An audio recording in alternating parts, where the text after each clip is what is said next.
Volto a chamar a atenção aqui, né? Aqui na cidade de Salvador, a cabo da Polícia Militar Celeste do Nascimento foi morta a tiros. E o principal suspeito é o marido dela, também policial militar, João Marcelo Hermano, que está preso. São histórias que a gente conta, infelizmente, eu conto aqui para você quase todas as semanas. E enquanto a violência contra a mulher segue fazendo vítimas, a gente segue com medo, né? Por outro lado, a gente fica pensando em que formas a gente pode ter de se defender.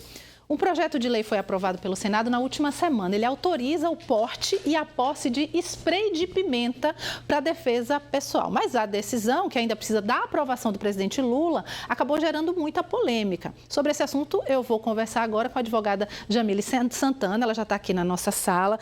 Jamile, boa segunda-feira para a gente, bom início de semana. Seja bem-vinda, prazer te receber aqui, viu? É um prazer. E esse tema, mais do que nunca, né, com esse dado que você trouxe agora, desse terrível feminicídio que aconteceu, mais um para a estatística, e é urgente que a gente fale sobre estratégias de proteção da mulher, né, mas estratégias, né, efetivas. Então, é importantíssimo que a gente fale sobre isso. Sim, inclusive pesquisando sobre essa lei, eu vi que as mulheres que têm medida protetiva vigente vão poder, de acordo com esse projeto, né, se ele for aprovado, elas vão poder receber o spray gratuitamente. Então, se essa lei passa, qualquer mulher com mais de 16 anos, entre 16 e 18, com autorização, né, de um responsável, pai, mãe responsável, pode comprar. Mas uma mulher com medida protetiva vigente, ela pode receber.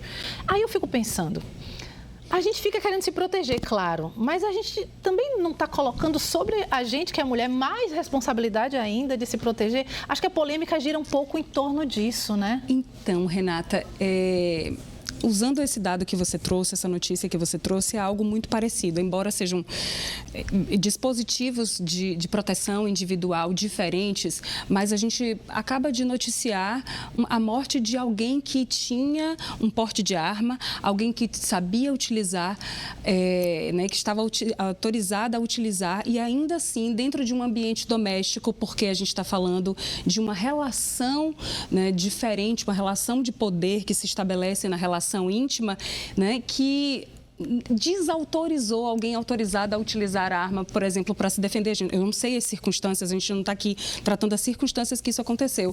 Mas veja bem, também não é a primeira vez que a gente tem um caso assim de um casal que tenha né, o porte de arma, que tenha acontecido isso. A gente tem um caso emblemático no estado de São Paulo, por exemplo, né, em que houve a tentativa ali de simular um suicídio, e a gente teve isso também relacionado à polícia, e ainda assim essa mulher também não se protegeu. Então, será que a gente está no caminho certo? Será que é isso?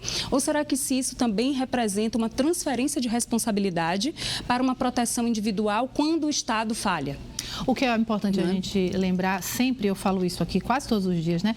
A culpa nunca é da vítima, a culpa nunca é nossa. E o que a gente precisa é fazer uma transformação mesmo. Por isso que eu conto com os homens que acompanham a gente, que assistem o nosso programa, que vêm aqui dar entrevista pra gente, porque a gente precisa desses aliados, né? Porque o que precisa mudar é essa ideia de objetificação da mulher, dessa mulher como um objeto que não pode dizer não. É por isso que a gente tem medo de andar na rua, porque a gente tem medo de que o nosso não seja respeitado, né? Então, parece que se encaixa aí essa questão do spray, né? Muito mais no andar pela rua, no ser assaltada, esse medo de ser abordada à noite, mas ao mesmo tempo o treinamento para usar isso, será que a gente sabe, será que a gente não sabe? É tudo tão complexo, né? É absolutamente complexo, e parte, talvez, né, não sei, não estamos aqui dizendo que isso não vai ser, em alguma medida, uma soma à nossa proteção.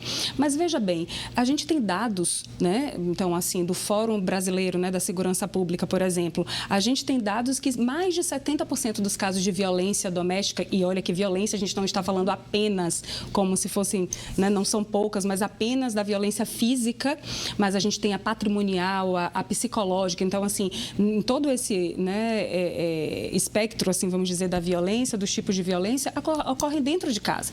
Então, mais de 70%. Né? E me parece que o spray de pimenta, ele chega como aquela representação da mulher andando na rua, sozinha, e que vai ter tempo de pegar o spray, que ela vai ter tempo de pensar, fazer, agir, né? E Mas numa relação de poder onde a gente tem a dependência, muitas vezes emocional, econômica, mais de 52% da população brasileira já presenciou uma cena de violência. É muito triste isso, dentro, né? de casa. Muito triste. 52% da população brasileira já presenciou isso, entendendo que é uma violência, né? E que sem ela falar abarca nas violências subjetivas. A gente aqui está falando das violências, né? A gente está violências físicas ou então, né, explícitas. Mas a gente ainda não está falando daquela psicológica que perpassa no tempo. E mais de 70% disso ocorre dentro de casa. E né? dentro de casa não é o tipo do ambiente que você vai catar um spray de pimenta. A gente sabe que o ciclo do abuso ele é muito mais complexo. Não é que não possa ser usado, mas o que eu acho que você está trazendo para a gente é o tamanho da complexidade das violências e que a maioria delas acontecem dentro de casa. Exato. E não fora de casa.